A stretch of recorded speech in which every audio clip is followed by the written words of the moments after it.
Okay, hello guys, really excited to be here after almost a year, no meetups to React.js Israel. Really excited to finally give it up here about ReasonML this time. So the talk will be about ReasonML, why it's awesome. A little bit about myself. My name is Vladimir Novick. This is my new fancy logo. This is my Twitter handle. I'm an independent consultant. I consult mostly in web, VR, mobile, IoT, AR fields. This is the book I wrote last August about React Native and how you can build mobile apps with JavaScript.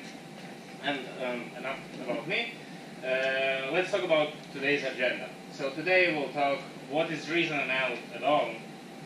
By the way, have you heard about ReasonML? Who haven't heard about ReasonML? So one person heard about ReasonML and one person haven't heard about ReasonML. Where are those in between? Are you shy or like? We have heard it. I heard. Okay. So we'll talk about reason why it's out there or why it was born.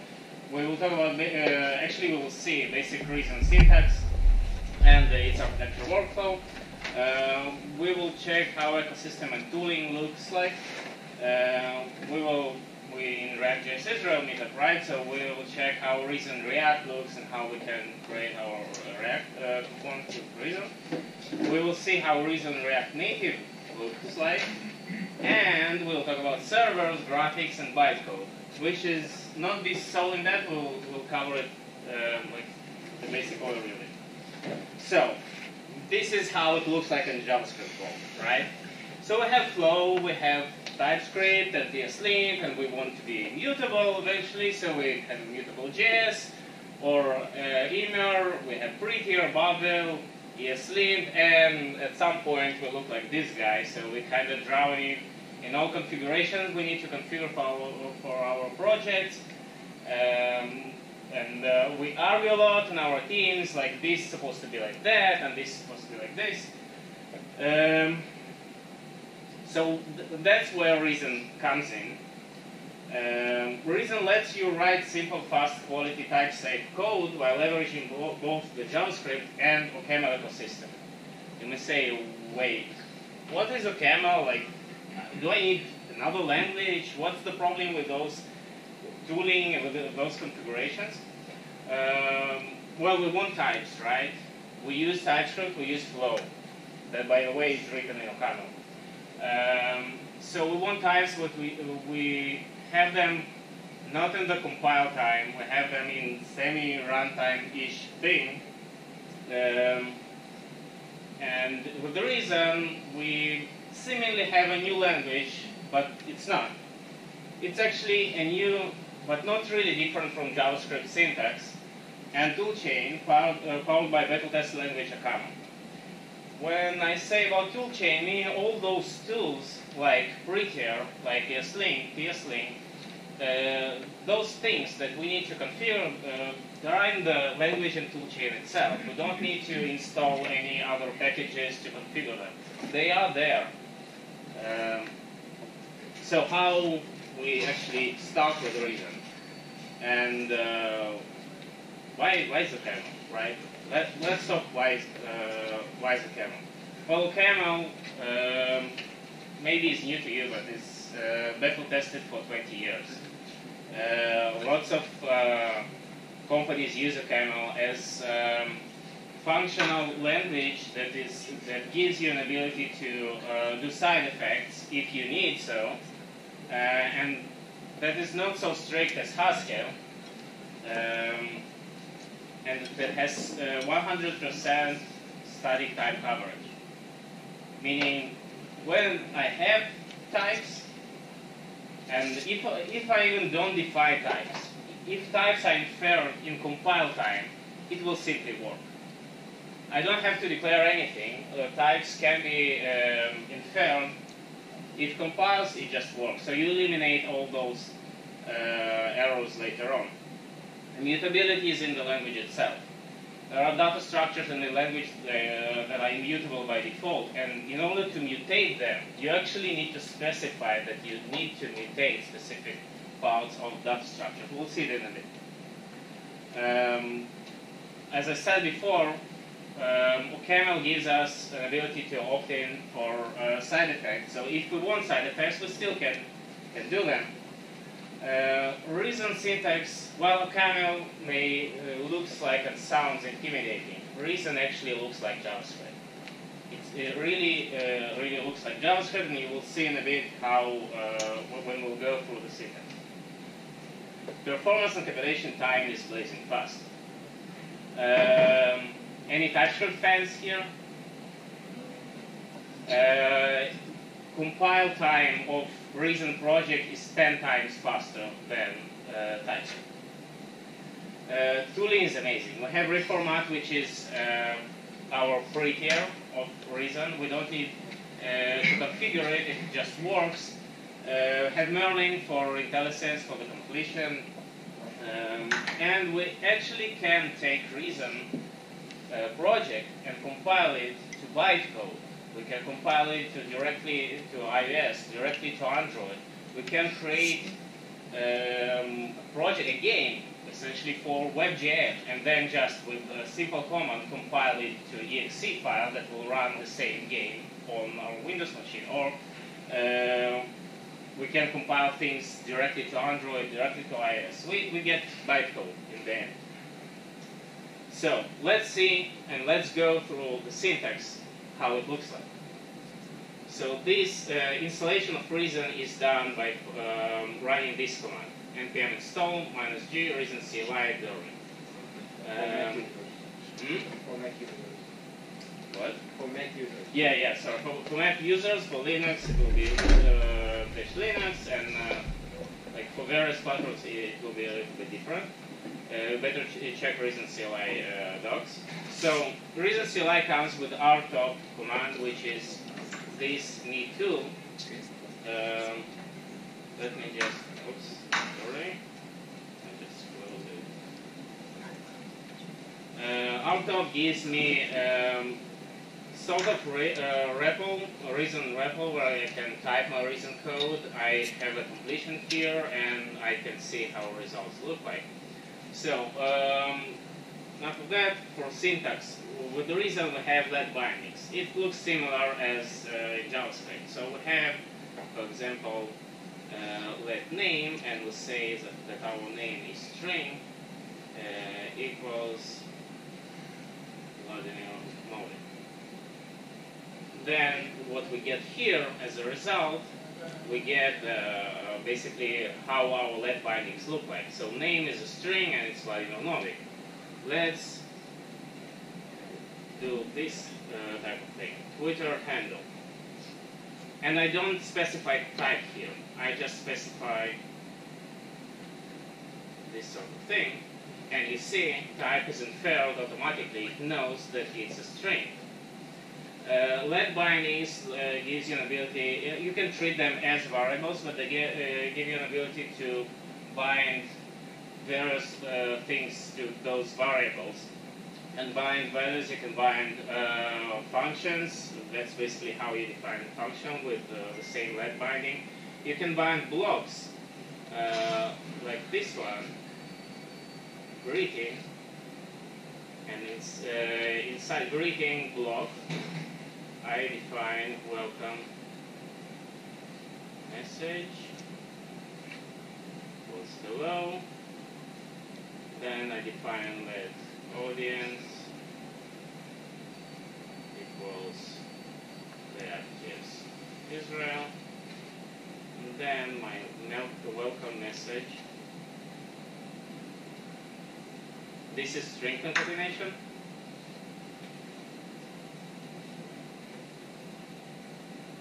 And then I close the block. So with let bindings, I have lexical scoping, meaning like similar to ES6, I have block scoping. I cannot access welcome message from outside and cannot access audience from outside, but I can access them inside the block. The last expression inside the block will be returned automatically. So my greeting is hello ranches Israel, right? So this is let bindings in a nutshell. Operations. I can do operations as simple as that, 1 plus 2, and you see automatically type as as integer. But if I do 1 plus 2.1, it will fail, because I try to summarize one integer and float. And the error is really descriptive. This expression has type float, but the expression was expected of type int. So I can do several things here. I can convert my float to int by using int of float function and write 2.1. So it's converted to 2, and I have 1 plus 2.1 is 3. But it's not correct, right? I want to do 1 plus 2.1. So I can actually use this character to define this, that 1 is a float,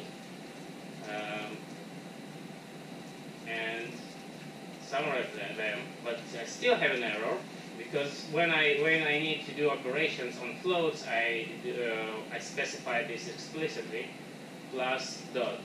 Then I will get 3.1. Like this one? Like this one? Better? Okay.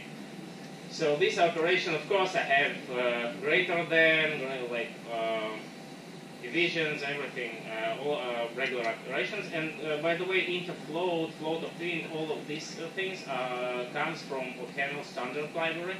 So lots of helper functions that you can use.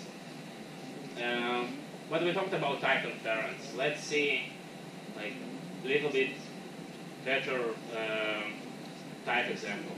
So we have a type, which I will call a person.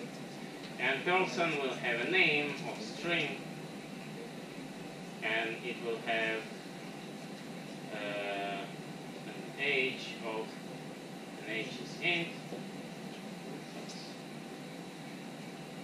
Sorry.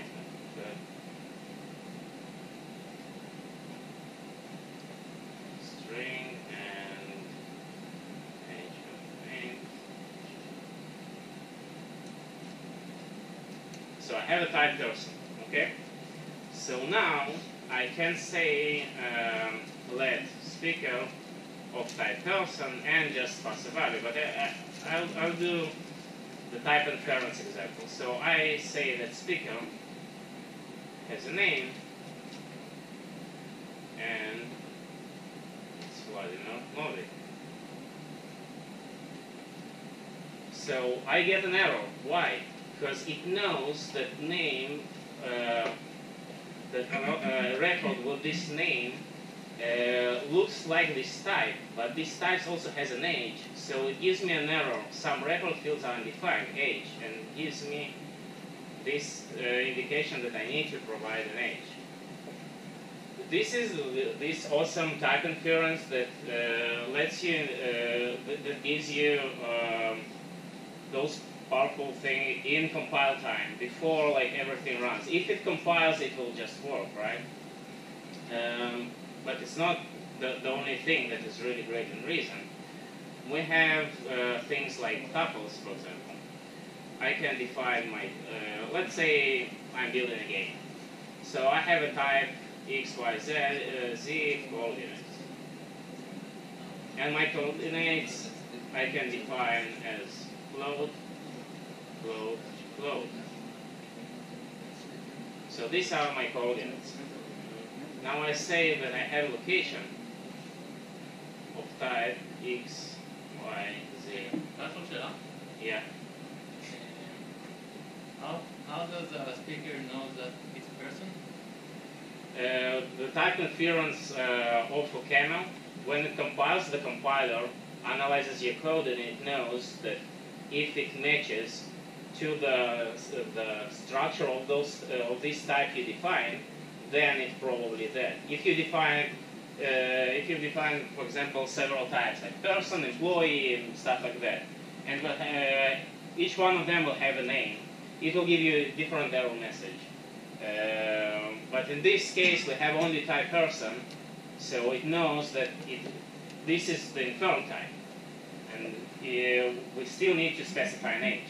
But it's not an error, it's more like a worm. It's not an error. It won't compile. Because you can define types, not define. Yeah.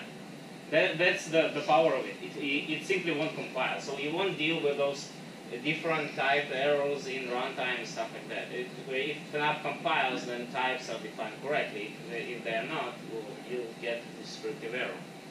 So back to tuples, we have x, y, z coordinates. Let's say my x is 10.1, my y is 2.1. I'm just making it up. I don't know the exact location, right? So this is my location. So I can destructure my tuple and say I need only z. And by the way, when you use underscore means I don't want to use this variable, it's just out there. So z equal location, and I get that my z is float and minus 3.2. So I can destructure things. I can also destructure things in the very similar way to the JavaScript. Not only with tuples. Tuples is specific data structure here in Reason that you can use. I also have records. For example, when I define here, you don't see it probably. Do you see a pointer from the background? Do you see a pointer here? Okay, cool. So I have here type person, right, that I define. And then I said, let speaker equals name Vladimir Novick. This looks like JavaScript object, but it's not an object, it's actually a record.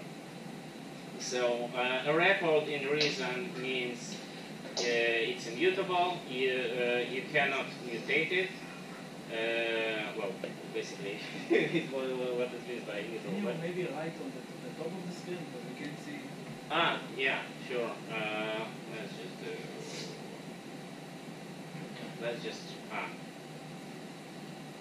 just do. You don't see the right? Like that. I have a mess on my desktop. So let's define type, for example, again. Let's actually see my record is immutable. If I want to mutate what was speaker, right? It was speaker. Name equals something. The record field name is not mutable. I cannot mutate my record, but I can define let bind. Actually, I cannot also mutate my let bindings unless I define them again, and it's called shadowing. So I say my speaker. Actually, I will define something else. I will define mutable person type, and my mutable person type will have a mutable name type string, and it will have an age of type int.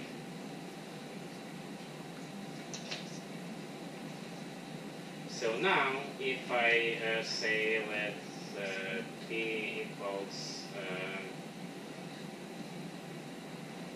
let p mutable person equals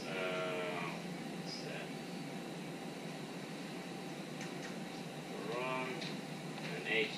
Ron, I don't know what's your age. What do you do? 18. 34.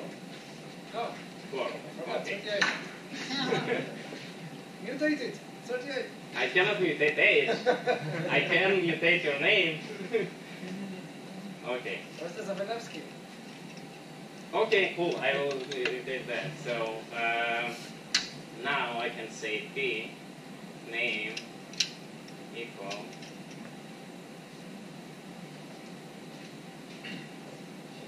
and it's mutated if I check my p. It's mutated, you see.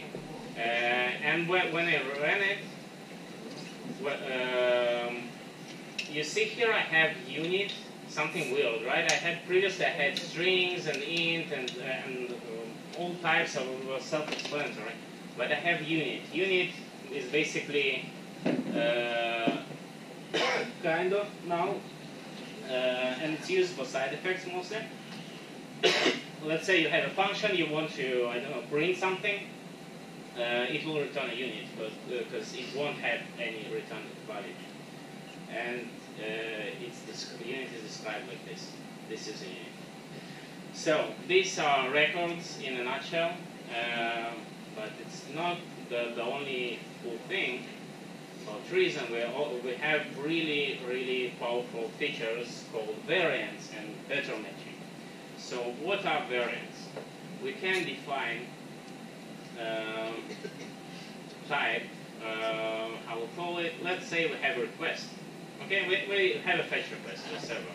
And we define that our type, it can be loading, it can be error, actually response, so it doesn't matter. Error that can get, for example, string and int, and it's for example success that can get a string.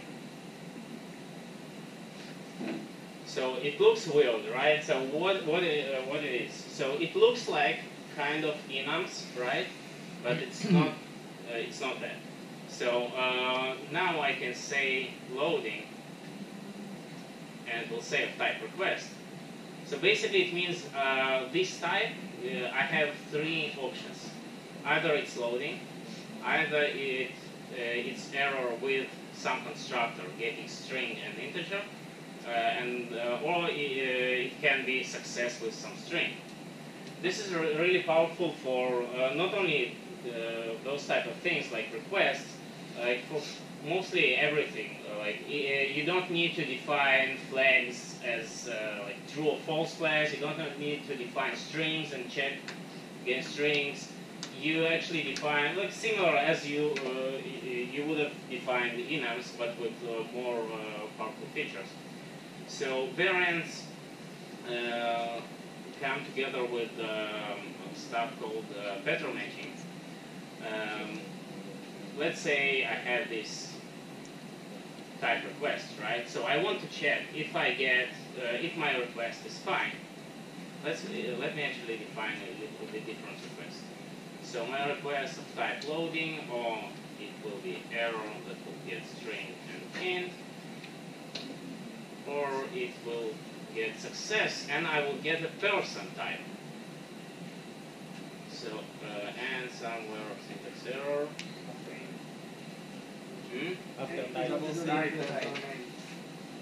Wait, where? At the beginning of the line.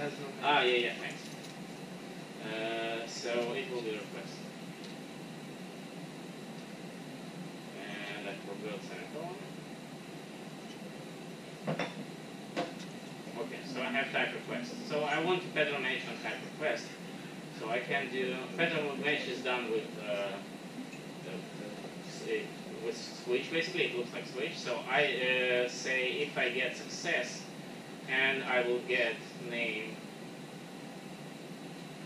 Vladimir Novick, for example, and age 34. So if I get something like that, if I'm in loading state, return loading. If I'm in error state, and actually doesn't matter which error state, I can return an error. But if I in success and One C. like You wrote it in one C. You started, maintain the typo. You did one C. Shouldn't you switch a person? Yeah. Okay, I'm going to type. Sorry about that. So I have success, and let's return. Oops. Let's return response with name. Switch on. And value response. Why? Because here response, and I get Vladimir Novick here, so my response will be my name. But I can, so I can get to the following thing. So error got what it was. It was string and int. Okay, so let's say I get I don't know, error code I don't know, 21. I will get a warning. Why? And it tries that this pattern matching is not exhaustive. And it gives me suggestions. What happens if an error is of error number is 0? So I need to add here 0 for the checking, for the pattern matching.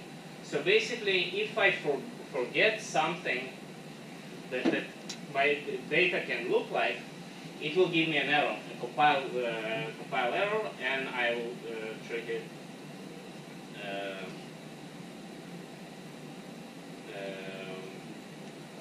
as it's supposed to be. So this is pattern matching in a nutshell. Okay, and you can actually check of like let's say let's do it even more cooler. For every error I would return that, but for name, if I get name Vladimir Novick and my age doesn't matter, actually I think it will work.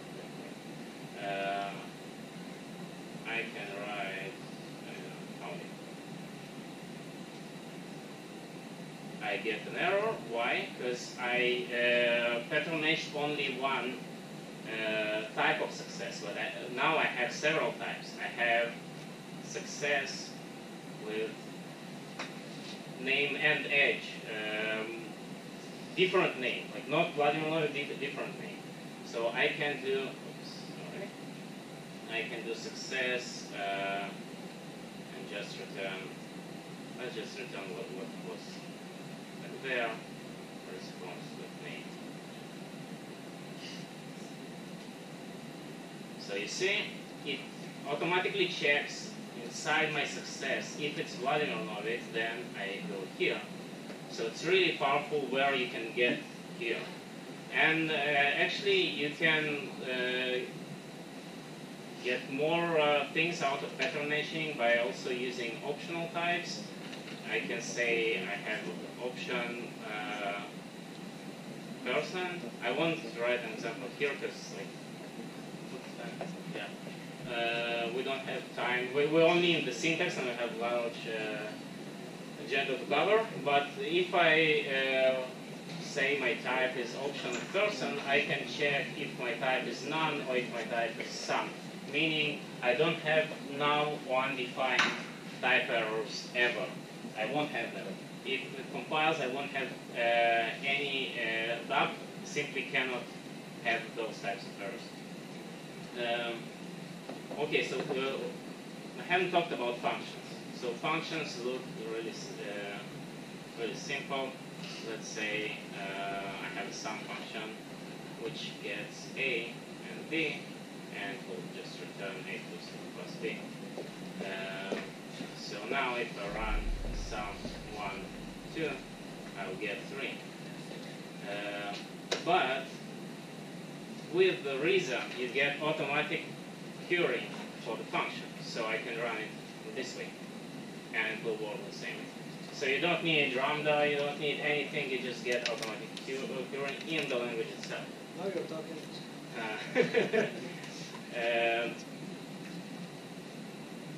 Let me show you a really cool example with lists. And I won't write it at all. Yeah. We have, there's automatic function chaining.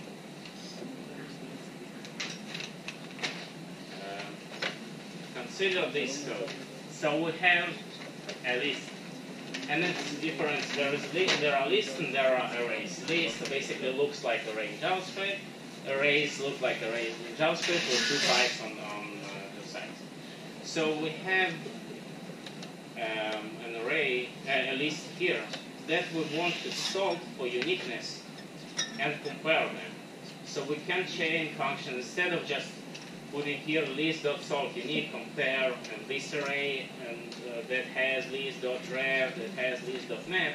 We can just chain this function.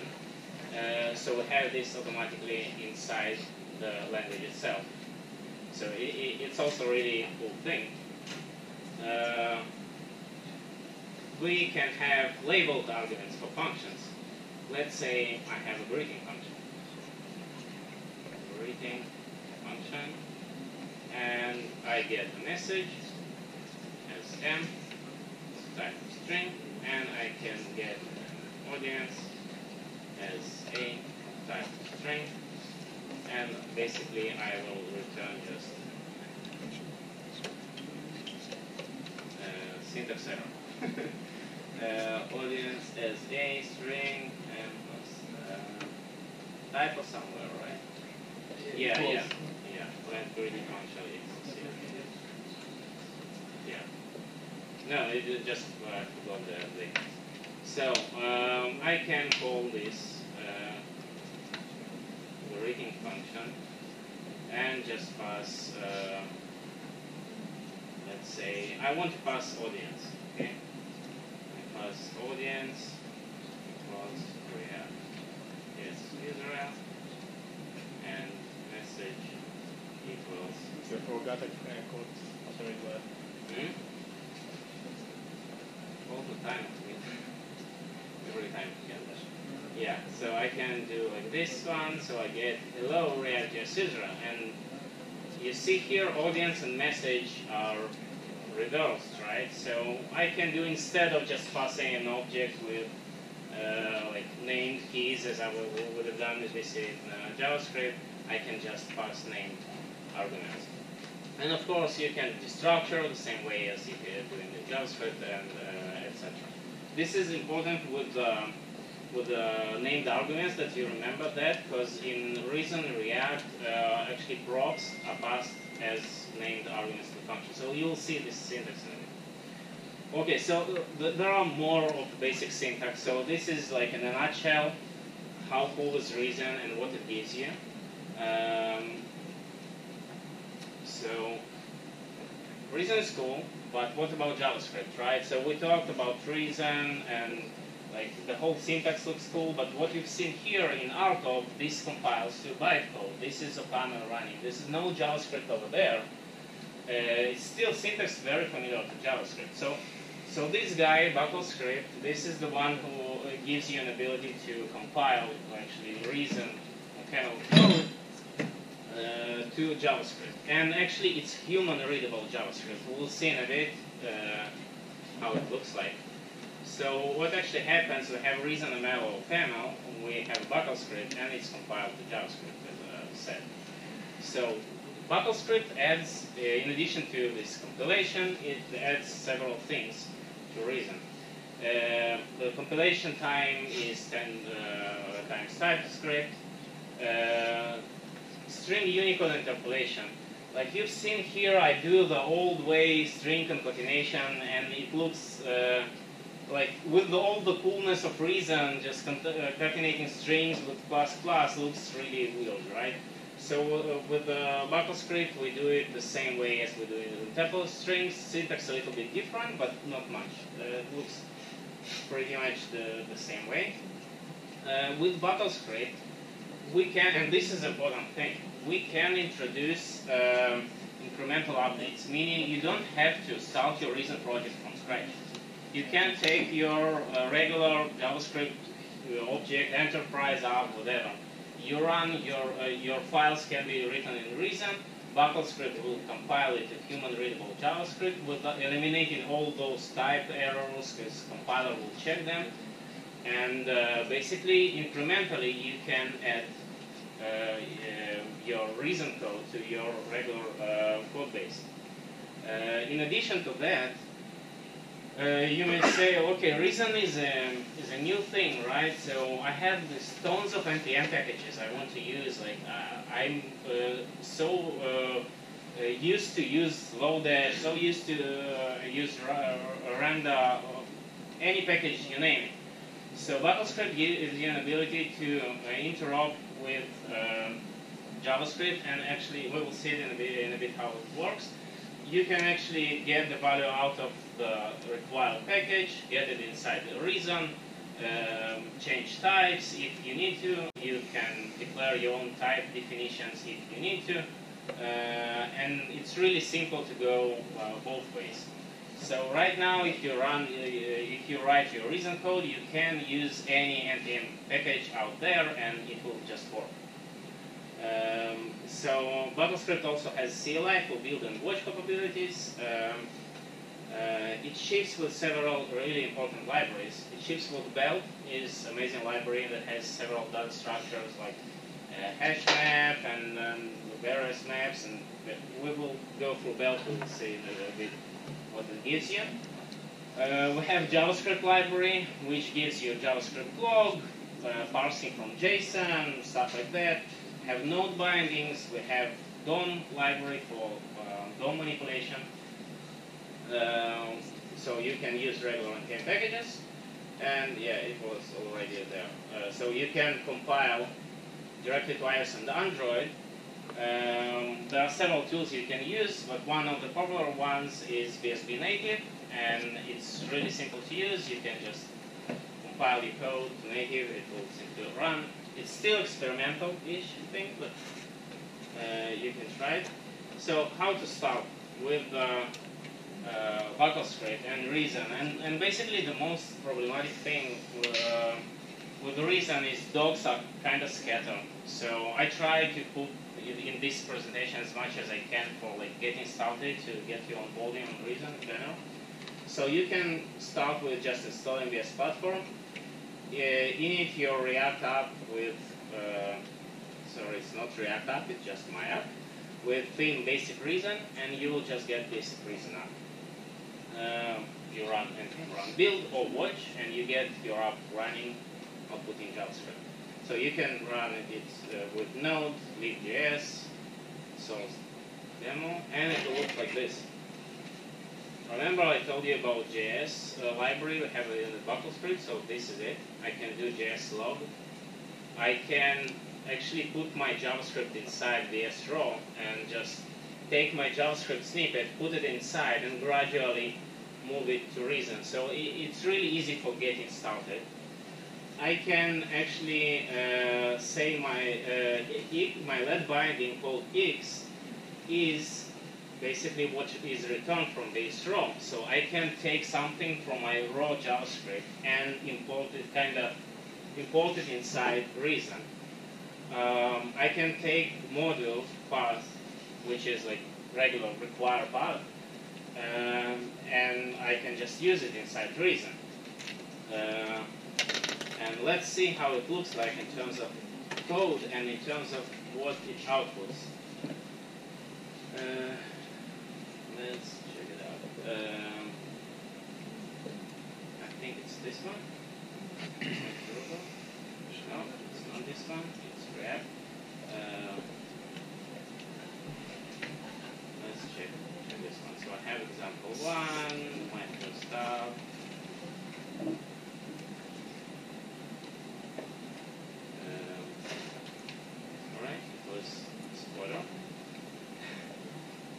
So this is the same thing I showed you in the presentation, right? So I have VS Raw, I have module, path, stuff like that.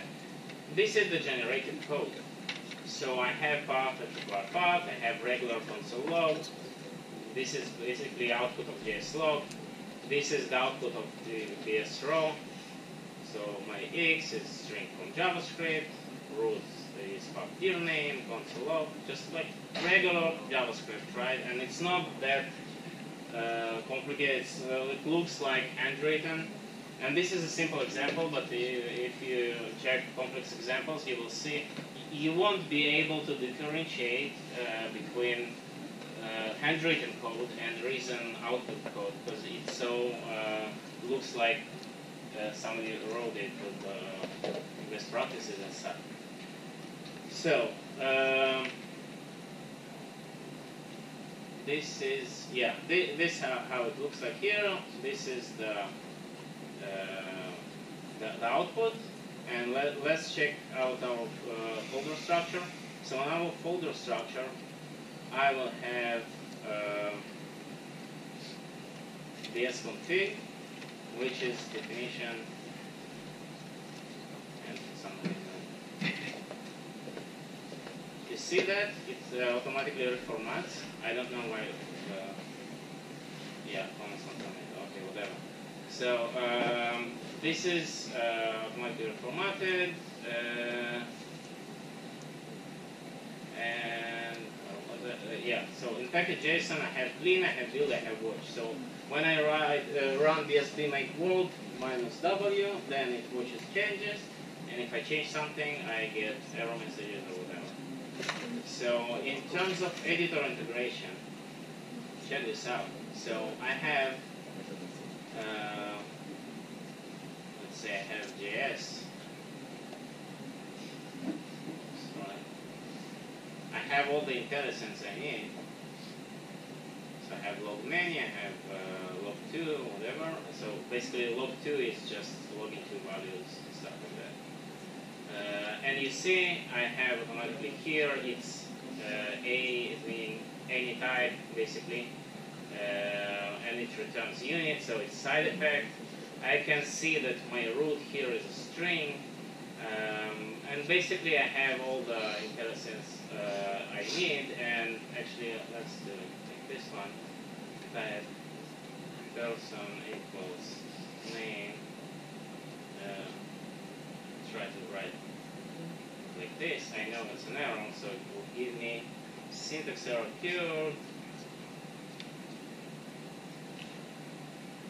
So it's automatically also reformats, as you can see it here. My age, the age is an int, and now I will define type person equals. It will give me in editor. This expression has type string, but expects a type person. So I get all the editor integration I need, have everything, all the errors in editor. I don't need to run Untitled, don't need to run. Actually, I'm not running BSD, nothing. It's just inside the editor, right? So this is the editor integration. Okay, so now let's talk about Reason React. So Reason React looks a little bit intimidating from the first side when you see it, like how it looks like component and make and render. Well, render is the same, but it looks kind of different, right? So let's get through the how you actually get started with the Reason React. You have two ways. Either you install this platform, you just run the same app as you ran before, but with theme instead of basic Reason, you run React, and you just go inside, install stuff, and run web. This is the one way. The other way, and you just open index.html, you get the result. The other way, you can use Reason scripts. You use actually the first way is preferred by Script team. But there is another way. You can just use Reason scripts, and you just get regular create React app, but with Reason. So how it looks like.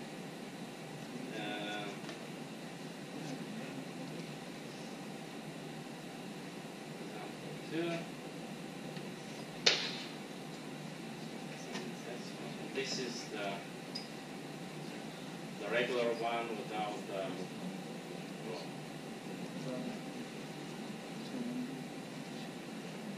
Too much windows. Yeah, okay, so this is. No, actually, it's the one created with the React scripts, Reason scripts. So I have same BS config, I have source, on my source I have our it file. So let's walk through the file. So I have BS raw, I told you before, is just for running JavaScript inside Reason. So here I require my app CSS, because I want my CSS inside the app, right? Simple as that. I actually can use BS CSS, which is a package that gives me the ability to get type styles, which is really neat, because you have, like, for example, I don't know, you write flexbox, you forgot the justify content is justify content, you have type, you have completion, you have errors, everything Reason brings to the picture. So, and here I have the BS module, external logo, which is this one. So, in order to start with Reason React, first of all, I need to define component. There are two types of component. One is stateless component, and the one is reducer component. Stateless component, we will see stateless component here. So I define my component, and I have to define make function. That's how Reason React works under the hood. It will execute make function, and named arguments you get here are actually props that are passed into your component. So if I pass a prop message, it will be named argument message, and always has children. So I spread my component with render. Basically, this is actually how you work with records. If you have, well, we had like name and edge. If I want to override edge, I can do like spread operator. It's similar we did with JavaScript. We have a spread operator with person, whatever, and then age with something. So in the render function, we have self, and it's basically our reference to this. And we have the result, which looks like regular JS6 with a little bit difference. We don't have curly braces, right? Source equals logo. We don't have curly braces. And why is that? Because we have named arguments, right? We talked about before that our props are named arguments. So in terms of syntax, we just need to pass named argument equals something. And if we want to put string, we have to do reason react.string. We cannot just put text here. It won't value. It's it will think that that's basically the same thing, the same problem. We don't have curly braces, so it treats everything like curly braces with curly braces. So that's why you have to pass reason react string. And the rest is like straightforward with stateless component. You just have the regular JS6, nothing different except the strings here.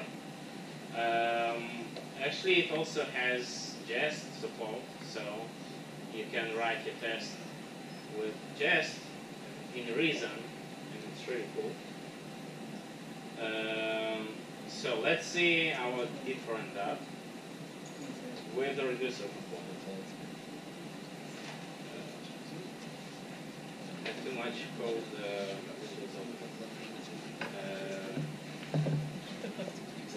That's my React app. Let's check this out. So I have component 2. And here I have reducer component. And that's basically, if I have, I don't need Redux here. It's inside Reason React already. It's there. I don't need Mobix because I'm more functional here, and there is no actually need for that. So I define my component as reducer component, and that's basically the name that you will see in DevTools and your general name. Same make function, component, and I can pass initial state. Now I have another one called reducer. So here we see familiar thing from basic syntax. We have pattern matching on our actions. Actions are defined as a type, as a variant. State is defined also as a type. So this looks like similar to Typescript, right? We define our state type and stuff. And here on click we just do. We just send the action. We actually on self we have send method, and we send this action. It goes inside reducer, and it updates. This is reason_react.updates. It's the same as setState, and it's really explicit because you can just update. You can update with side effects, and you provide which side effect to run. You can pass here reason react no update, and then your component won't update. So it basically like implements like should component update under the hood and stuff like that. So it's really straightforward, and there are a bunch of we're short on time, so there are a bunch of things in the docs on that. And yeah, that's how it works in with the React. How much time I have? Okay, so Well done. Huh? More or less in the end. So. Okay, yeah, I'm close to the end. So with there is a new, I mean, really new, like 3 days old or something. Yeah, project by ColdStack. It's called Revolt. And basically, when you want to use React Native with Reason, you need bindings for it for BuckleScript. So there was a project, there is a project. It's called VS React Native, and it gives a set of bindings you can use, and you can just write your React Native apps with Reason. What Revolt does, and it has no docs. That's the problem. You need to read source code if you want to use Reason with the React Native. So what ColdStack did, they opened this, they forked this repo and they opened this Revolt project. And the version 1 has a fork and its bindings with docs and better bootstrapping for React Native apps. And in version 2, it will be much more like on steroids. It will have additional features. It will make developing React Native apps with Reason easier. Right now, developing with Reason looks like this. We have the same thing you've seen as with Reason React. We have a view. In React Native, we have text. Reason React string. But we also styling is different.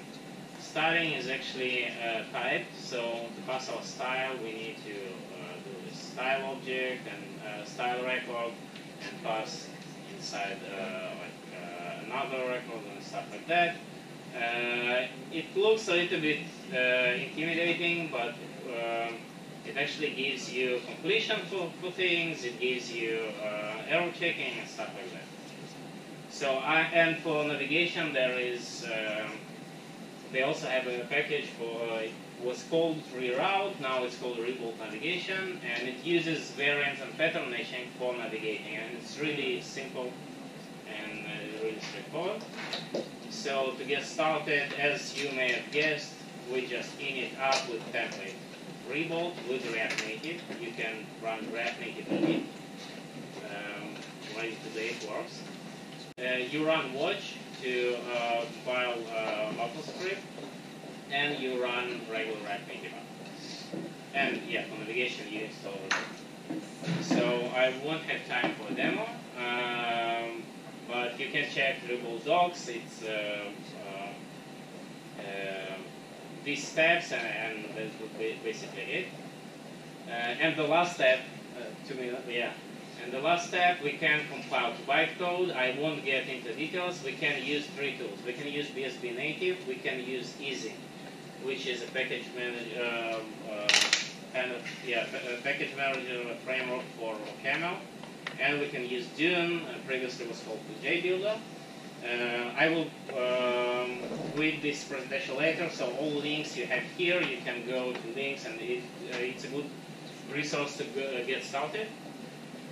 And I have a bunch of libraries that you written here that you can use with GraphQL, with if you want graphics, if you want use Webpack, stuff like that.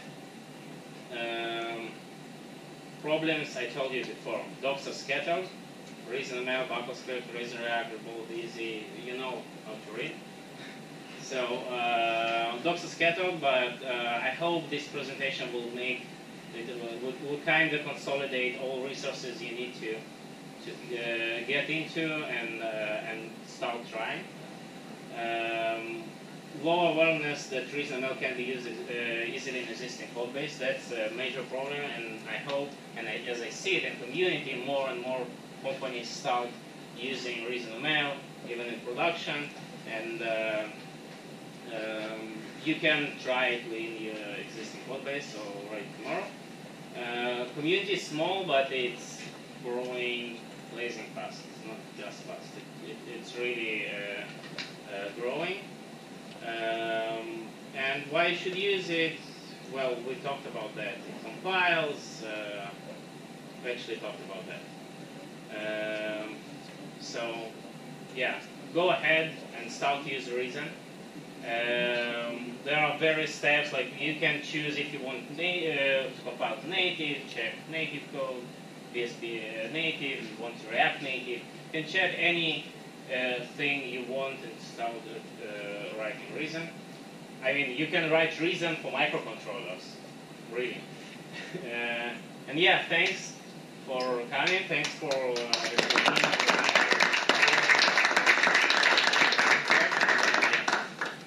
thanks for letting me go over time. Like, yeah, you owe me 5 minutes. Any questions? Anyone? I have a question. So, yeah. so if anyone wants to take a break during this time, Yeah. If tomorrow you atmosphere to this, then I think a way is to list it.